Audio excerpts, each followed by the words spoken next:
Dans la paracha Vezot Aberacha, au verset 18, Moshe Rabbeinu a béni les tribus de Zvouloun et de Issachar ensemble, dans le même verset. C'est dans le verset 18, il est écrit Ve l'Izvouloun Amar, Semach Zvouloun Betsetecha, Ve Issachar Be'oalecha. Dieu a dit à Zvouloun, réjouis-toi Zvouloun dans tes sorties et Issachar dans tes tentes. Et Rashi explique que dans ce verset, le fait que les deux tribus de Zvouloun et de Issachar ont été associées, c'est parce que Zvouloun et Issachar ont fait un partenariat. Zvouloun travaillera et pourvoira Issachar qui pourra ainsi étudier la Torah.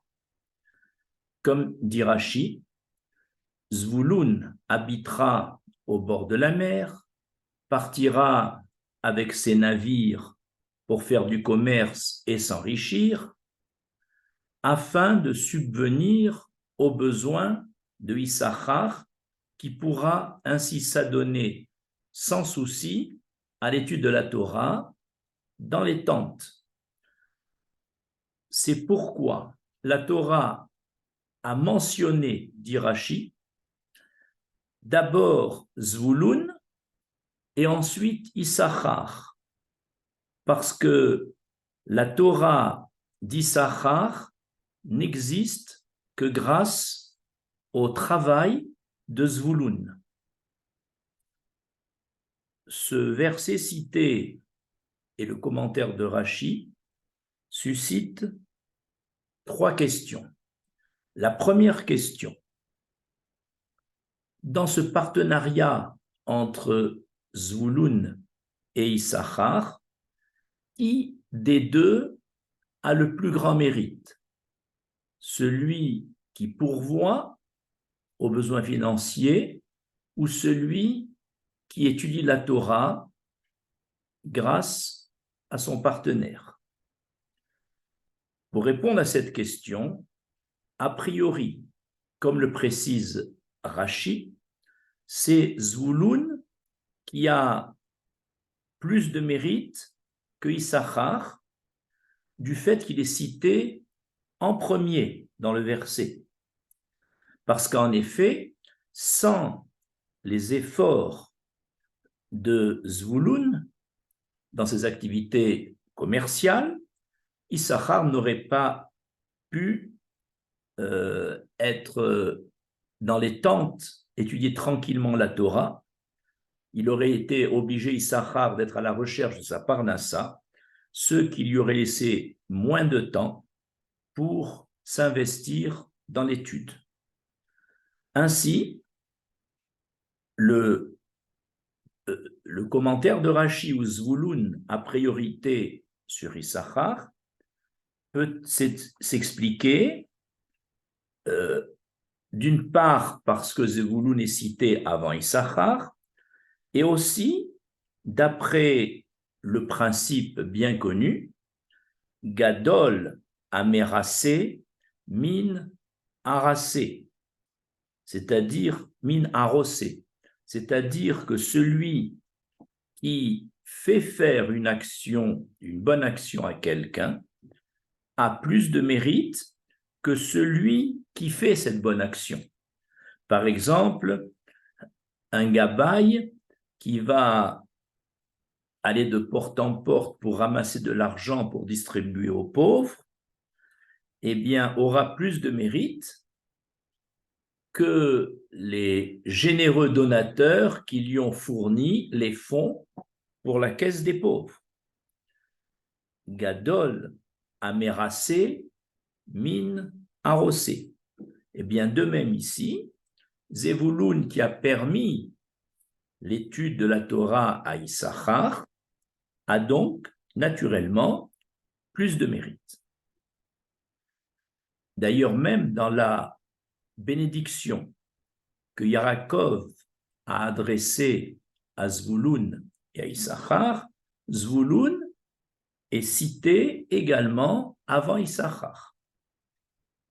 Cependant, si la hiérarchie qu'on a citée, que Zvouloun a plus de mérite que Issachar, est vraiment exacte, alors pourquoi, lorsque chacune des tribus, à travers son chef, son nassi, a offert les sacrifices, les corbanotes, lors de l'inauguration du Mishkan dans le désert, après que la tribu royale Yehuda ait offert en premier son korban, celle qui est après, c'était Issachar, la deuxième, et la troisième, c'était Zevouloun. Alors pourquoi Zevouloun n'a pas offert le korban au deuxième rang et Issachar au troisième rang? Donc, dans cette hiérarchie, lors des sacrifices, on voit que Issachar passe avant Zebouloun. Alors, on a maintenant une contradiction. Les versets eux-mêmes mettent Zebouloun en avant. L'ordre des corbanotes met Issachar avant.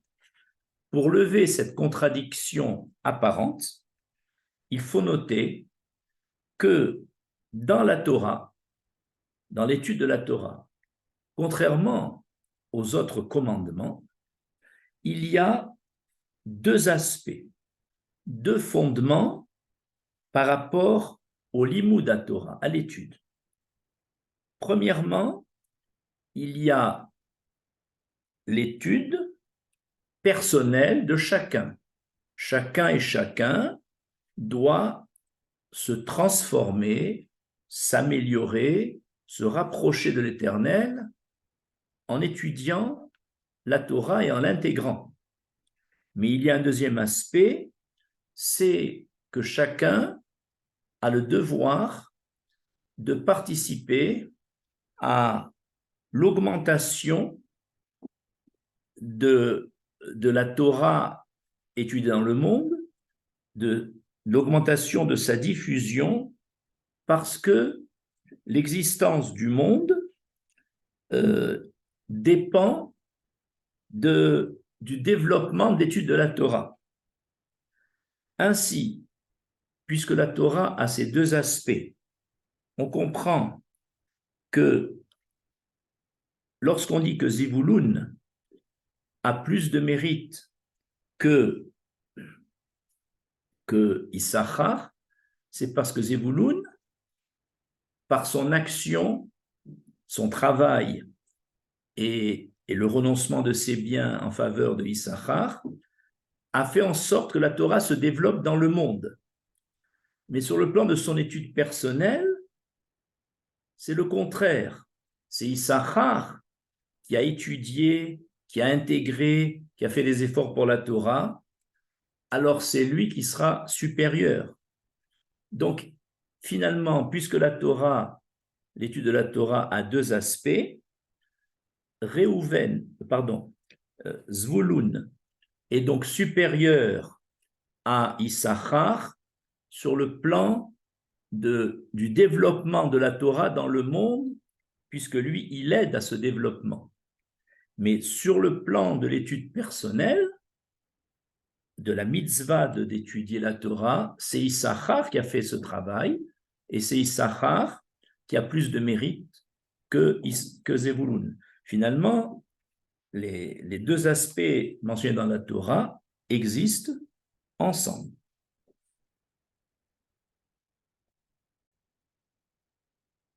Deuxième question. Quelle différence y a-t-il entre la Torah étudiée par de jeunes enfants et la Torah étudiée par des adultes? À ce propos, dans le Talmud Shabbat, à la page 119b, Rish Lakish dit à Rabbi Yehuda Hanassi, le monde ne peut se maintenir que grâce à l'étude de la Torah par les jeunes enfants. Et Abaye dit dans cette page de Talmud que la Torah étudiée par les enfants a un niveau supérieur à celle des adultes. Le Rav Aaron Kotler a posé la question. Il a dit, pourquoi la Torah étudiée par les enfants est-elle supérieure? Pourtant, il est écrit, Gadol ametsuve verose, mimi she'eino metsuve verose. Il est à un niveau supérieur celui qui fait une mitzvah dont il a l'obligation, dont il est ordonné, il est supérieur à celui qui fait la même mitzvah, mais sans être ordonné. Or, les adultes, c'est-à-dire à partir de 13 ans et un jour, ont l'obligation d'étudier la Torah. Mais les jeunes enfants n'en ont pas l'obligation, ils le font seulement à titre de chinour, d'éducation. Donc, normalement, la Torah des adultes devrait avoir un niveau supérieur à la Torah des enfants. Or, le Talmud Shabbat dit le contraire. La réponse, c'est que Rav Kotler lui-même la donne. Comme on a dit, il existe deux niveaux d'étude de la Torah. Il y a l'étude qui se développe dans le monde et qui permet de maintenir l'existence du monde. Et il y a l'étude personnelle. Alors, sur le plan du maintien du monde par une augmentation de l'étude en général, c'est la Torah des enfants qui l'emporte, parce que comme ils sont innocents, ils sont purs, alors eux, par leur étude et la pureté qui les accompagne, maintiennent ce monde. Par contre, les adultes ont une supériorité sur les enfants dans le fait de l'étude personnelle, parce que eux, ayant l'obligation de l'étudier, et chaque fois qu'on a une obligation de quelque chose, il y a des forces antagonistes qui s'y opposent. Et si on étudie quand même, c'est pourquoi le niveau des adultes dans cette étude personnelle est supérieur à celle des enfants. Ainsi, on a compris que comme il y a deux niveaux dans la Torah, dans l'étude de la Torah, le niveau d'augmentation de la Torah dans le monde et celle personnelle, sur le plan de l'augmentation de la Torah dans le monde, c'est la Torah des enfants qui va être supérieure à celle des adultes. Troisième et dernière question. Comment comprendre que Issachar ait pu transférer à Zvouloun une partie de la récompense qu'il a acquis en étudiant la Torah? Comment ce transfert est-il possible? La question est d'autant plus pertinente que nous savons que le salaire, la récompense d'un commandement, d'une mitzvah, ne concerne que celui qui accomplit la mitzvah. Par exemple, si quelqu'un, on va l'appeler A, paye de l'argent à B en lui demandant « mets les téphilines pour moi et je te payerai afin que je puisse obtenir la récompense de la pose des téphilines », cette proposition n'a aucune valeur. Le seul qui aura une récompense pour avoir mis les téphilines, c'est celui qui les a mis. Donc, on comprend que chaque commandement, comme les téphilines ou comme les autres, c'est celui qui l'accomplit qui reçoit la récompense. Donc, ici, c'est pareil. On pourrait dire Issachar a beau avoir reçu de l'argent de la part de Zevouloun pour étudier la Torah, c'est Issachar qui a étudié et c'est lui seul qui bénéficiera de la récompense de cette étude. Alors comment ont-ils pu faire cette association où Issachar, recevant de l'argent de Zevouloun, lui transfère une partie de sa récompense?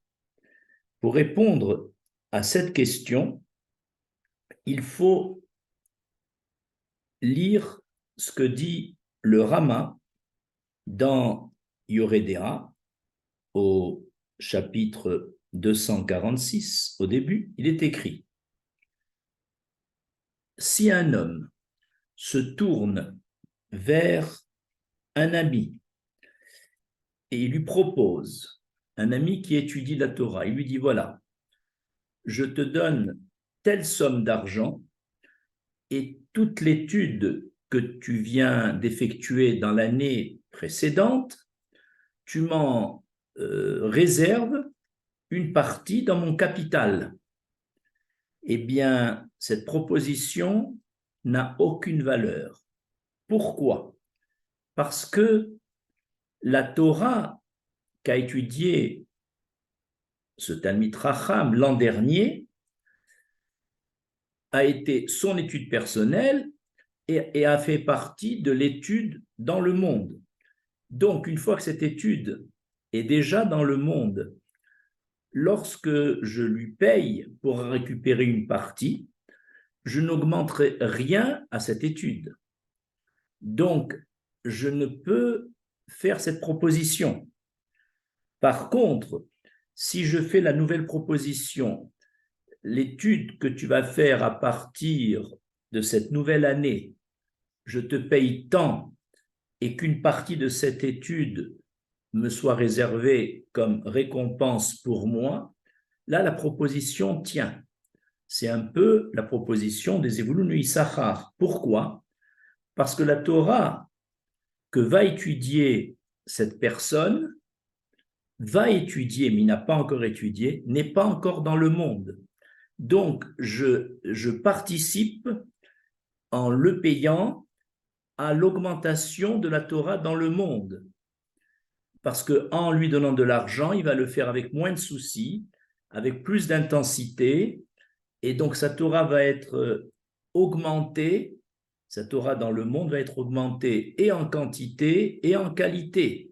Et puisque en payant, j'y ai participé, donc là, j'ai le droit à ce transfert de bénéfices. Ce qui veut dire que chaque fois qu'il y a une association type Zvouloun Issachar, elle ne fonctionne que sur un des deux modes d'étude de la Torah.